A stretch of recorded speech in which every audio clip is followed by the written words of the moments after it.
Hello ನಮಸ್ಕಾರ. ಕರ್ನಾಟಕ ರಾಜ್ಯದ ನೂತನ ಸಿಎಂ ಆಗಿ ಡಿ.ಕೆ. ಶಿವಕುಮಾರ್ ಸರ್ ಅವರು ಆಯ್ಕೆಯಾಗಿದ್ದಾರೆ. ಇವರು ಕರ್ನಾಟಕ ರಾಜ್ಯದ 25ನೆಯ ಮುಖ್ಯಮಂತ್ರಿ ಮತ್ತೆ ರಾಮನಗರ ಜಿಲ್ಲೆ ಕೊಟ್ಟಂತಹ 5ನೆಯ ಸಿಎಂ. ಅಧಿಕಾರ ಸ್ವೀಕರಿಸಿದ ನಂತರ ಅವರು 10,000 ಭಾರತ್ ಜೋಡೋ ಯುವಕರ ಸಂಘಗಳನ್ನ ಸ್ಥಾಪಿಸಲು ಮುಂದಾಗಿದ್ದಾರೆ. ಏನಕ್ಕೆ ಅಂತಂದ್ರೆ ಅಲ್ಲಿ ಸಾಂಸ್ಕೃತಿಕ ಚಟುವಟಿಕೆಗಳು, ಕ್ರೀಡೆ ಮತ್ತೆ ಸಾಮಾಜಿಕ ಸಾಮರಸ್ಯವನ್ನ ಬೆಳೆಸ್ಕೊಳ್ಳೋದಕ್ಕೆ ಈ ಸಂಘಗಳು ಹೆಲ್ಪ್ ಆಗುತ್ತೆ ಅನ್ನೋ ಒಂದು ದೂರದೃಷ್ಟಿಯನ್ನ ಇಟ್ಕೊಂಡು ಈ ಸಂಘಗಳನ್ನ ಸ್ಥಾಪನೆ ಮಾಡಲು ಮುಂದಾಗಿದ್ದಾರೆ. ಈಗ ಆಲ್ರೆಡಿ ಸಿದ್ದರಾಮಯ್ಯನವರ ಸಂಪುಟದಲ್ಲಿ ಏನು 56,000 ಖಾಲಿ ಹುದ್ದೆಗಳನ್ನ ಭರ್ತಿ ಮಾಡ್ಕೋತೀವಿ ಅಂತ ಹೇಳಿದ್ರು. ಅದನ್ನ ಇವರು ಕೂಡ ಎಲ್ಲ ಅಧಿಕಾರಿಗಳ ಜೊತೆ ಚರ್ಚೆಯನ್ನ ಮಾಡಿ ಆದಷ್ಟು ಬೇಗ ಆ ಖಾಲಿ ಹುದ್ದೆಗಳನ್ನ ಭರ್ತಿ ಮಾಡೋದಕ್ಕೆ ಕ್ರಮವನ್ನ ಕೈಗೊಳ್ತೀವಿ ಅಂತ ಹೇಳ್ಬಿಟ್ಟು ಹೇಳಿದ್ದಾರೆ. ಇದು ಯುವಕರ ತುಂಬಾ ನಿರೀಕ್ಷೆ ಕೂಡ ಆಗಿದೆ. ಮತ್ತು ಶಾಲಾ ಕಾಲೇಜು ವಿದ್ಯಾರ್ಥಿಗಳಿಗೆ ಉಚಿತವಾದಂತಹ ಬಸ್ ಪಾಸ್ ಅನ್ನ ವಿತರಣೆ ಮಾಡುವುದಕ್ಕೆ ಮುಂದಾಗಿದ್ದಾರೆ. ಮತ್ತು ಏನು ಭಾರತ್ ಜೋಡೋ ಯುವಕರ ಸಂಘಗಳಿಗೆ ತಲಾ 10 ಲಕ್ಷ ರೂಪಾಯಿ ಅನುದಾನವನ್ನ ಕೊಡೋದಕ್ಕೆ ಮುಂದಾಗಿದ್ದಾರೆ. ಇದು ಒಂದು ಬಿಗ್ ಅಮೌಂಟ್ ಅಂತಾನೆ ಹೇಳ್ಬೋದು. ಏನಕ್ಕೆ ಅಂತಂದ್ರೆ ಕ್ರೀಡೆ, ಸಾಂಸ್ಕೃತಿಕ ಚಟುವಟಿಕೆಗಳಿಗೆ ಇದನ್ನ ಬಳಸ್ಕೊಂಡ್ರೆ ತುಂಬಾ ಉಪಯೋಗ ಆಗುತ್ತೆ. ರೀಸೆಂಟ್ ಆಗಿ ಡಿ.ಕೆ. ಶಿವಕುಮಾರ್ ಸರ್ ಅವರು ಎಲ್ಲೋ ಒಂದ್ ಕಡೆ ವಾಲಿಬಾಲ್ ಆಡಿದ್ದನ್ನ ನಾವು ಟಿವಿ ಮಾಧ್ಯಮಗಳಲ್ಲಿ ಅಬ್ಸರ್ವ್ ಮಾಡಿದೀವಿ. ಸೊ ಅದೇ ಒಂದು ದೂರದೃಷ್ಟಿಯನ್ನ ಇಟ್ಕೊಂಡು ಈ ಭಾರತ್ ಜೋಡೋ ಯುವ ಸಂಘಗಳಿಗೆ ಏನು ಕ್ರೀಡೆ, ಸಾಂಸ್ಕೃತಿಕ ಚಟುವಟಿಕೆಗಳು ಮತ್ತೆ ಸಾಮಾಜಿಕ ಸಾಮರಸ್ಯವನ್ನ ಬೆಳೆಸ್ಕೊಳ್ಳಿ ಅನ್ನೋ ಒಂದು ದೂರದೃಷ್ಟಿಯಿಂದ ಈ ಸಂಘಗಳಿಗೆ ಅತಿ ಹೆಚ್ಚಾದಂತಹ 10 ಲಕ್ಷ ರೂಪಾಯಿಯ ಒಂದು ಅನುದಾನವನ್ನ ನೀಡಿದ್ದಾರೆ ಅಂತ ನಾವು ನೋಡ್ಬೋದಾಗಿದೆ. ಜೂನ್ 1ರಂದು ಏನ್ ಶಾಲಾ ಕಾಲೇಜುಗಳು ಪ್ರಾರಂಭ ಆಯ್ತು, ಅಲ್ಲಿ ಕೆಲವೊಂದ್ ಕಡೆ ಕೇಸರಿ ಶಾಲನ್ನ ವಿತರಣೆ ಮಾಡಲಾಯಿತು. ಸೊ ಇದೇ ಪ್ರಶ್ನೆಯನ್ನ ಡಿ.ಕೆ. ಶಿವಕುಮಾರ್ ಸರ್ ಅವರಿಗೆ ಮಾಧ್ಯಮಗಳು ಕೇಳಿದಂತಹ ಸಂದರ್ಭದಲ್ಲಿ ಅವರು ಯಾವುದೇ ಪ್ರತಿಕ್ರಿಯೆಯನ್ನ ನೀಡದಂತೆ ಅಲ್ಲಿಂದ ಹೊರಟೋಗಿದ್ದನ್ನ ನಾವು ನೋಡ್ಬೋದು.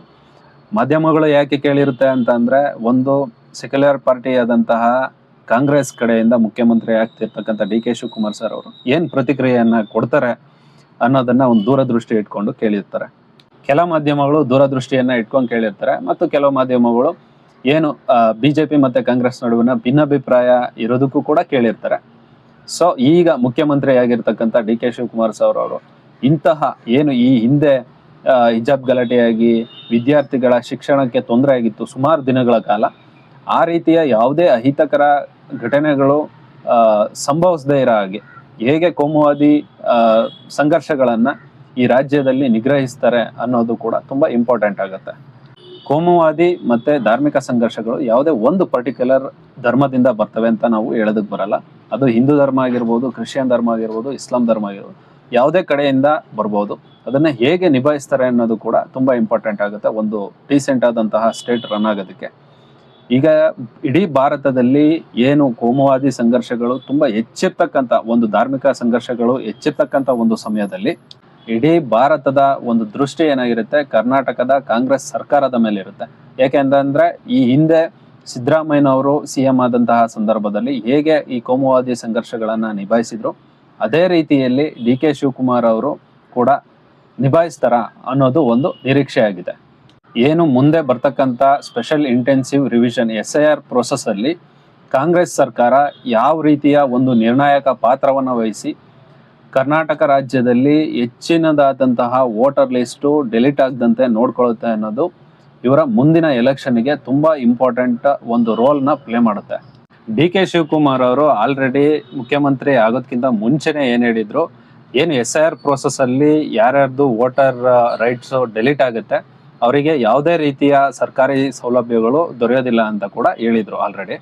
ಈಗ ಮುಖ್ಯಮಂತ್ರಿ ಆದ ನಂತರ ಅವರು ಇದೇ ಹೇಳಿಕೆನ ಹೇಳ್ತಾರ ಅಥವಾ ತಮ್ಮ ಎಲ್ಲ ಸಚಿವ ಸಂಪುಟವನ್ನ, ತಮ್ಮೆಲ್ಲ ಕಾರ್ಯಕರ್ತರನ್ನ ಮತ್ತೆ ಕಟ್ಟಕೊಟ್ಟಿರ್ತಕ್ಕಂಥ ಭಾರತ್ ಜೋಡೋ ಸಂಘಟನೆಯನ್ನ ಬಳಸ್ಕೊಂಡು ಹೇಗೆ ಸಾರ್ವಜನಿಕರ ವೋಟಿಂಗ್ ರೈಟ್ಸ್ ಹಾಳಾಗದಂತೆ, ಡಿಲೀಟ್ ಆಗದಂತೆ ನೋಡ್ಕೋತಾರೆ ಅನ್ನೋದು ಕೂಡ ತುಂಬಾ ಇಂಪಾರ್ಟೆಂಟ್ ಆಗುತ್ತೆ.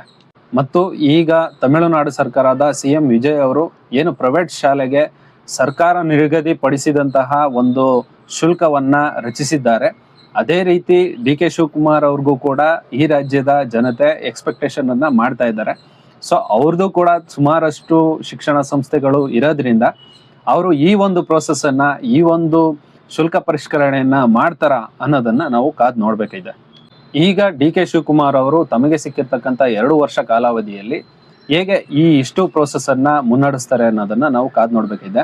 ಮತ್ತೆ ಅವ್ರ ಮುಂದೆ ಇರ್ತಕ್ಕಂಥ ಬಿಗ್ಗೆಸ್ಟ್ ಟಾಸ್ಕ್ ಏನಪ್ಪಾ ಅಂತಂದ್ರೆ SIR ಪ್ರೋಸೆಸ್ ನಡಿಬೇಕಾದ್ರೆ ಅವರು ಮತ್ತೆ ಅವರ ಸರ್ಕಾರ ಮತ್ತೆ ಅವರ ಕಾರ್ಯಕರ್ತರುಗಳು ಹೇಗೆ ಜನರ ಜೊತೆ ನಿಂತು ಯಾವುದೇ ವೋಟಿಂಗ್ ರೈಟ್ಸ್ಗಳು ಹಾಳಾಗದಂತೆ ನೋಡ್ಕೋತಾರೆ ಅನ್ನೋದು ಮುಂದಿನ ಚುನಾವಣೆಗಳಲ್ಲಿ ಹೆಚ್ಚಿನ ಒಂದು ಪ್ರಾಮುಖ್ಯತೆಯನ್ನ ವಹಿಸುತ್ತೆ ಅನ್ನೋದನ್ನ ನಾನು ಇಲ್ಲಿ ಹೇಳ್ತೀನಿ.